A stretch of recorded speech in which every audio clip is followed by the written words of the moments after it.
আর এটা একদম উল্টো। আর খুব ভালো লাগছে আমার যে মানে কেমিস্ট্রি মাসির পর ওরকম টাইপের আমি কিছু পাইনি, একদম বিপরীত পেয়েছি। মানে বলা যেতে পারে লাইফ শিল্পীর জন্য মানে রিয়েলি নাইস, মানে কেমিস্ট্রি মাসে একটা করলাম হয়ে গেল, অন্যরকম দেখলে আবার অন্যরকম দেবশ্রীকে দেখতে, মানে when life gives you lemons make some lemonade এরকম একটা বিষয়।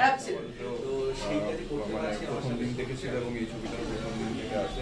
এটাতে অরিত্র ছাড়াও অর্ণব এটা স্ক্রিপ্টে ছিল আর কি। সো এই ছবিটা অনেক দিনের একটা পরিকল্পনা, তো ফাইনালি ওটা কালকে শুটিং হচ্ছে।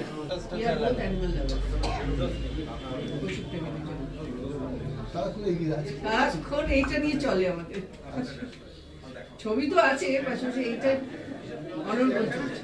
তার নতুন নতুন চরিত্রের মাঝখানে, তার কারণ অভিনেতা হিসাবে তাদের চাহিদাই থাকে নতুন নতুন চরিত্রের খোঁজ, আর সেটাই চলছে। তার কারণ আমাদের পাশে রয়েছেন আজকে দেবশ্রী রায়। এটা আমার এই বছরের সেকেন্ড কাজ এবং যারা মেকার্স তারা নিজেরাই এটাকে একটা সেলফ এবং বিশ্বাস করে সত্যি ভাবিনি যে এরকম স্টলওয়ার্সের সাথে কাজ করবো।